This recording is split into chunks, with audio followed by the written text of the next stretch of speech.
DCM DK Shivakumar ವಿರುದ್ಧ ಚುನಾವಣಾ ಆಯೋಗಕ್ಕೆ ಬಿಜೆಪಿ ದೂರನ್ನ ಕೊಡಲಿದೆ. ಡಿಕೆ ಸುರೇಶ್ಗೆ ಮತ ಹಾಕುವಂತೆ ಅಪಾರ್ಟ್ಮೆಂಟ್ ನಿವಾಸಿಗಳಿಗೆ ಡಿಕೆ ಶಿವಕುಮಾರ್ ಧಮಕಿ ಹಾಕಿದ ಆರೋಪ. ಆದರೆ ನೀರು ಬಿಡಲ್ಲ ಅಂತ ಏನೋ ಮೊನ್ನೆ ಮಾತನಾಡಿದ್ರಲ್ಲ, ಅದು ಡಿಕೆಶಿ ವಿರುದ್ಧ ಕ್ರಮಕ್ಕೆ ಆಗ್ರಹಿಸಿ ಈಗ ಬಿಜೆಪಿ ದೂರನ್ನ ಕೊಡ್ತಾ ಇದೆ. ಇದನ್ನ ಮೊದಲಿಗೆಲ್ಲ ಸಾಕಷ್ಟು ವಿರೋಧ ವ್ಯಕ್ತಪಡಿಸಿದ್ರು ಎಲ್ಲರೂ ಕೂಡ. ಡಿಕೆ ಶಿವಕುಮಾರ್ ಮತ್ತು ಡಿಕೆ ಸುರೇಶ್ ಗುಂಡಾಗಿರಿ ಮಾಡ್ತಾ ಇದ್ದಾರೆ, ನಿಮಗೆ ನೀರು ಕೊಡಲ್ಲ ಅಂತ ಹೇಳ್ತಾ ಇದ್ದಾರೆ ಅಂತೆಲ್ಲ. ಸೊ ಹಾಗಾಗಿ ಈಗ ಚುನಾವಣಾ ಆಯೋಗದ ಮೊರೆ ಹೋಗಿದೆ ಬಿಜೆಪಿ.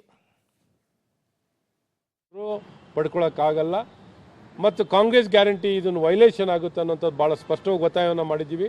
ಅದ್ರ ಬಗ್ಗೆನೂ ಭಾಳ ಸ್ಪಷ್ಟವಾಗಿ ಎಂಡೋರ್ಸ್ಮೆಂಟ್ ಕೊಡ್ತೀನಿ ಅಂತ ಹೇಳಿದ್ದಾರೆ. ನಾವು ಹೇಳ್ತಾ ಇದ್ದೀವಿ ಇದು MCC ವೈಲೇಷನ್, ಇಂಡ್ಯೂಸ್ಮೆಂಟ್ ಅಂತಲೇ ಭಾಳ ಸ್ಪಷ್ಟವಾಗಿ ಎಲೆಕ್ಷನ್ ಕಮಿಷನ್ಗೆ ತಿಳಿಸಿದ್ದೀವಿ. ಕಾಂಗ್ರೆಸ್ ಗ್ಯಾರಂಟಿ ಕಾರ್ಡ್ ಅಂದ್ರೇನು? ಇದೇನು ಸಂಕಲ್ಪ ಪತ್ರ ಮ್ಯಾನಿಫೆಸ್ಟೋ ಅಂತ ಹೇಳ್ತಿಲ್ಲ, ಇವರು ಗ್ಯಾರಂಟಿ ಕಾರ್ಡ್ ಅಂತ ಹೇಳ್ತಿದ್ದಾರೆ. ಹಾಗಾಗಿ ಈ ವಿಚಾರದಲ್ಲಿ ಎಲೆಕ್ಷನ್ ಕಮಿಷನಿಂದ ಭಾಳ ಸ್ಪಷ್ಟವಾಗಿ ನಿಲುವನ್ನು ಬೇಕಾಗುತ್ತೆ. ಹಾಗಾಗಿ ಎಂಡೋರ್ಸ್ಮೆಂಟನ್ನು ಕೊಡಿ ಅಂತ ಒತ್ತಾಯವನ್ನು ಮಾಡಿದ್ದೀವಿ. ಪರ್ಸ್ನಲ್ ಇನ್ಫಾರ್ಮೇಷನ್ ಕಲೆಕ್ಟ್ ಮಾಡ್ತಿರೋಂಥದ್ದು ಕಾನೂನು ಉಲ್ಲಂಘನೆ, MCC ವೈಲೇಷನ್ ಅಂತ ಎಲೆಕ್ಷನ್ ಕಮಿಷನ್ ಒಪ್ಪಿದ್ದಾರೆ. ಹಾಗಾಗಿ ಪ್ರೆಸ್ ರಿಲೀಸ್ ಕೊಡುವಂಥದ್ದಾಗುತ್ತೆ. ಎರಡನೇದು, ಸನ್ಮಾನ್ಯ DK ಶಿವಕುಮಾರ್ ಅವ್ರ ವಿಚಾರದಲ್ಲಿ ಏನೊಂದು ಮತಯಾಚನೆಯಲ್ಲಿ ಇಂಡ್ಯೂಸ್ಮೆಂಟ್ ಅಶ್ಯೂರೆನ್ಸ್ ಕೊಡ್ತಿರೋದು, ನೇರವಾಗಿ ಅಶ್ಯೂರೆನ್ಸ್ ಕೊಡ್ತಿರೋದು ಕಾನೂನು ಉಲ್ಲಂಘನೆ ಆಗಿದೆ ಅನ್ನೋಂಥದ್ದನ್ನ ಭಾಳ ಸ್ಪಷ್ಟವಾಗಿ ತಿಳಿಸಿದ್ದೀವಿ. ನಮಗೆ ಸಂಪೂರ್ಣ ವಿಶ್ವಾಸ ಇದೆ DK ಶಿವಕುಮಾರ್ ಅವ್ರ ಮೇಲೆ ಕಾನೂನು ಕ್ರಮ ಜರುಗುವಂಥದ್ದು ಖಂಡಿತ. ಅವ್ರ ಮೇಲೂ ಹೇಗೆ ಸುಧಾಕರ್ ಅವ್ರ ಮೇಲೆ ಕೇಸ್ ರಿಜಿಸ್ಟರ್ ಆಗಿದೆಯೋ ಅದು ಆಗುತ್ತೆ ಅಂತ ವಿಶ್ವಾಸ ಇದೆ. ಮತ್ತು ಅವರನ್ನು ಪ್ರಚಾರದಿಂದ ನಿಷ್ಕ್ರಿಯ ಆಗಬೇಕು. ಸುರ್ಜೇವಾಲಾ ಅವ್ರ ಮೇಲೆ ಕ್ರಮವನ್ನು ವಹಿಸಿದರೋ ಅದೇ ರೀತಿ ಇವ್ರ ಮೇಲೂ ಪ್ರಚಾರವನ್ನು ಮಾಡಲಿಕ್ಕೆ ಯಾವುದೇ ರೀತಿಯಾದಂಥ ಅವಕಾಶ ಕೊಡುವಂಥದ್ದಾಗಬಾರ್ದು. ಇಷ್ಟು ಬಹಿರಂಗವಾಗಿ ಬಿಸ್ನೆಸ್ ಡೀಲ್ ಅವ್ರು ಮಾಡೋದೇ ಯಾವಲೂ ಬಿಸ್ನೆಸ್ ಡೀಲ್, ಯಾವಲೂ ಡೀಲ್ ಮಾಡಿ ಸೌದಾ ಮಾಡಿ ರೂಢಿಯಾಗಿದೆ. ಈ ರೀತಿ ಚುನಾವಣೆಯಲ್ಲಿ ಸಂಪೂರ್ಣವಾಗಿ ತಮ್ಮ ಅಧಿಕಾರ ದುರ್ಬಳಕೆಯನ್ನು ಮಾಡ್ಕೊಂಡಿದ್ದಾರೆ. ಹಾಗಾಗಿ ತಕ್ಷಣ ಅವ್ರ ಮೇಲೆ ಕ್ರಮ ವಹಿಸುವಂಥದ್ದು ಆಗಬೇಕು ಅನ್ನೋದನ್ನ ಭಾಳ ಸ್ಪಷ್ಟವಾಗಿ ಒತ್ತಾಯ ಮಾಡೋಂಥದ್ದಾಗಿದೆ. ನಮ್ಗೆ ವಿಶ್ವಾಸ ಇದೆ ಖಂಡಿತ ಎಲೆಕ್ಷನ್ ಕಮಿಷನ್ ಕೂಡಲೇ ಕ್ರಮವನ್ನು ಜರುಗಿಸ್ತಾರೆ ಅಂತ ವಿಶ್ವಾಸ ಇದೆ. ಮತ್ತು ಅವ್ರನ್ನ ಯಾವುದೇ ಪ್ರಚಾರವನ್ನು ಮಾಡೋದ್ರಿಂದನೂ ತಡೆ ಆಜ್ಞೆಯನ್ನು ಕೊಡಬೇಕು ಅಂತ ಅನ್ನೋದು ಕ್ರಮ ವಹಿಸಬೇಕು.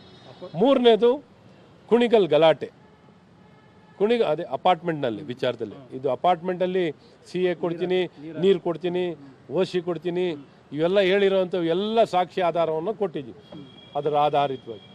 ಮೂರನೇದು, ಕುಣಿಗಲ್ನಲ್ಲಿ ಏನೊಂದು ಹಲ್ಲೆ ಆಗಿತ್ತು, ಈ ಹಲ್ಲೆ ವಿಚಾರದಲ್ಲಿ ಪೊಲೀಸವರು ಅಲ್ಲಿ ಮೀನಾಮೇಷವನ್ನು ವಹಿಸಿ ಅವ್ರ ಅಧಿಕಾರ, ಅವರು ಒಂಥರ ಹೆಚ್ಚು ಕಡಿಮೆ ಅವರಿಗೆ ಸಹಕಾರ ಕೊಡುವಂಥ ರೀತಿಯಲ್ಲಿ ಕೆಲಸ ಮಾಡ್ತಿದ್ದಾರೆ ಅನ್ನೋದು ನಮ್ಮ ಆಪಾದನೆ ಆಗಿತ್ತು. ಈಗ ಆಪಾದನೆಗೆ ಸ್ಪಂದಿಸಿ 324ನಲ್ಲಿ ಬುಕ್ ಮಾಡಿರೋದನ್ನು 307ನಲ್ಲಿ ಬುಕ್ ಮಾಡಬೇಕು ಅಂತ ಈಗ ಸೂಚನೆಯನ್ನು ಕೊಟ್ಟಿದ್ದೀವಿ ಅಂತ ನಮಗೆ ತಿಳಿಸಿದ್ದಾರೆ. ಹಾಗಾಗಿ ಕುಣಿಗಲ್ನಲ್ಲಿ ಹಲ್ಲೆಗೊಳಗಾಗಿದ್ದಂಥ ಹಲ್ಲೆ ಮಾಡಿದಂಥ ವ್ಯಕ್ತಿಗಳ ಮೇಲೆ 324 ಬುಕ್ ಆಗಿತ್ತು. ಈಗ 307 ಬುಕ್ ಮಾಡಲಿಕ್ಕೆ ಸೂಚನೆಯನ್ನು ಕೊಟ್ಟಿದ್ದೀವಿ ಅಂತಿದ್ರು. ಅದು ಒಳ್ಳೆಯ ಕ್ರಮ ಆಗಿದೆ. ಇನ್ನೊಂದು, ತೋಟ ಸುಟ್ಟಿದ್ದು, ಆ ತೋಟ ಸುಟ್ಟಿದ್ದ ವಿಚಾರದಲ್ಲೂ ಆ ವ್ಯಕ್ತಿನ ಪ್ರೇಮ್ ಕುಮಾರ್ನ ಆ ಪೊಲೀಸವರೇ ಕರ್ಕೊಂಡೋಗಿ ಎದುರಿಸೋದಾಗಿ ಹೆದರಿಕೆ, ಅವನು ಒಂದೊಂದು ದಿನಕ್ಕೆ ಒಂದೊಂದು ಹೇಳಿಕೆ ಕೊಡುವಂಥ ಪರಿಸ್ಥಿತಿ ಆಗಿದೆ. ಗಂಟೆಗೊಂದು ಪಾಪ ಅಷ್ಟು ಭಯ ಪಡಿಸ್ತಾ ಇದ್ದಾರೆ. ನಾವು ಭಾಳ ಸ್ಪಷ್ಟವಾಗಿ ಎಲೆಕ್ಷನ್ ಕಮಿಷನ್ಗೆ ಹೇಳಿರೋದೇನು, ಬೆಂಗಳೂರು ಗ್ರಾಮಾಂತರ ಲೋಕಸಭಾ ಕ್ಷೇತ್ರದಲ್ಲಿ ಭಯದ ವಾತಾವರಣ, ಬೆದರಿಕೆ ವಾತಾವರಣ, ಬೆದರಿಸಿ ಜನರ ಓಟನ್ನು ಪಡಿಲಿಕ್ಕೆ ಪ್ರಯತ್ನವನ್ನು ಮಾಡ್ತಿದ್ದಾರೆ. ಹಾಗಾಗಿ ಅಲ್ಲಿ ಪ್ಯಾರಾಮಿಲಿಟರಿ ಫೋರ್ಸನ್ನು ತುಂಬ ತಡ ಆಗಿದೆ. ಭಾಳ Your major problem is you want a CA site which is being a part of this apartment to be handed over to you. Am I right? Yes. This is the main. Number 2 is Kaveri water. Fully Kaveri water to give more water. Then all others are Putterili Lake issue is all small issue.